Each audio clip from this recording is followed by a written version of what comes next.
after harvesting the first 14 little bears, I managed to go out and take another 2 frames off the hive, and using a reel extractor, a centrifuge type, I was able to get about another 35 little bears, so a total of 100 ounces of honey. And that got me to thinking, how could I increase my honey harvest next year? Well, remembering that the yellow jasmine bush out behind our house always had lots of bees on it, I thought, well, maybe I'll buy a bunch of jasmine bushes. But holy cow, that would cost a fortune. Well, it's October, early October, and the bees are about to start their overwintering process. And I'm starting to think about what they're going to be eating in the spring. And one of the things that bees really like is clover.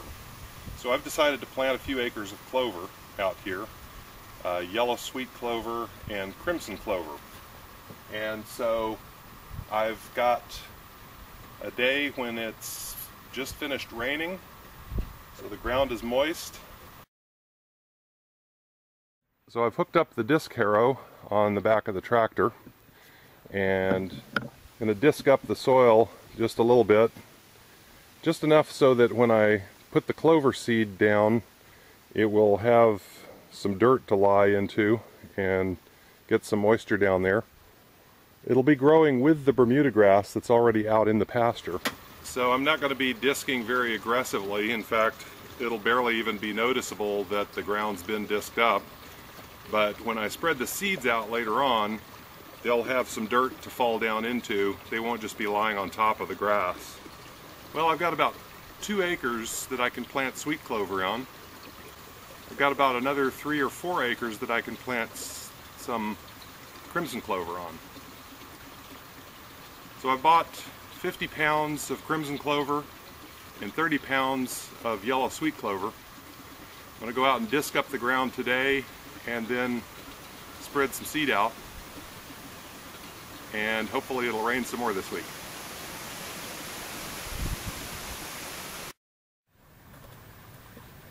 So here's the first 2 acres that I'm planning to plant the sweet clover on. It's just Bermuda grass right now that we just harvested some hay off of, and I'm going to disc it up, after which time it'll look a little bit like this. Basically just enough to aerate the soil, bring some of the dirt up, so that when I spread the seed into it, it'll actually have some dirt to lie in, rather than just sitting on top of the grass. This little B2920 Kubota tractor that I've got is a lot of fun. I use it with a shredder on the back to just absolutely mow down huge weeds, cut paths through the woods. I've got a box plate on it for grading my little roads, and it's phenomenal what it can do for being so small.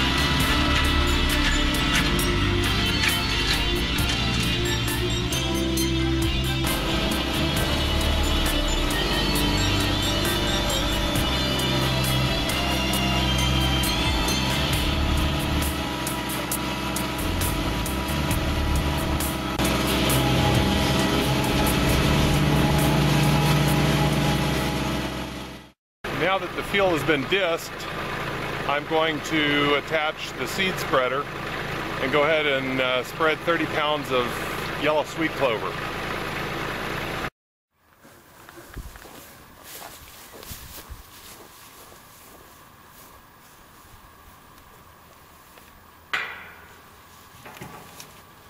This seed spreader has a power takeoff hookup to the spinner, so it hooks up to the PTO shaft of the tractor, and the tractor motor is then used to spin the The spreader disc down here goes round and round and spreads the seed.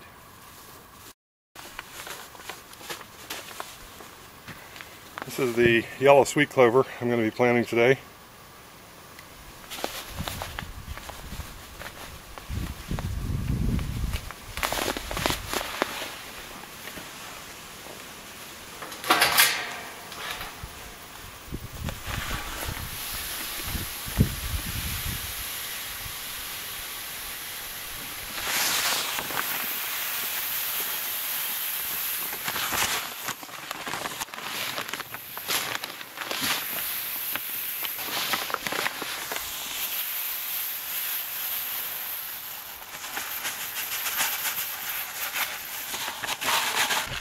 These clover seeds have been inoculated with a rhizobia bacteria coating that allows them to process nitrogen out of the air and pull it down into the roots, and it provides all the nitrogen that they need, and in fact can be used later to plant other crops that need nitrogen in the soil.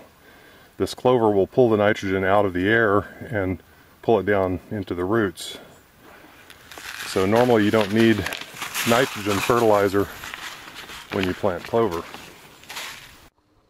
The spreader has two handles on it that control two different openings, and so in order to set it properly, you have to know the size of the seed that you're spreading and the density that you want it to occupy per acre. And then you crank the levers open, turn on the PTO shaft, and then kind of watch behind you as you dink with the handles to get them to open so that the seed isn't spreading too fast where you'll be out of seed before you reach the end of the pasture, but spreading enough so that you don't have to make multiple passes. So the way I did it was to break the bag into halves and just do a half of the plot at a time. Oh, we're out in the pasture where we sowed the clover seeds recently, and gonna look and see what's growing down here.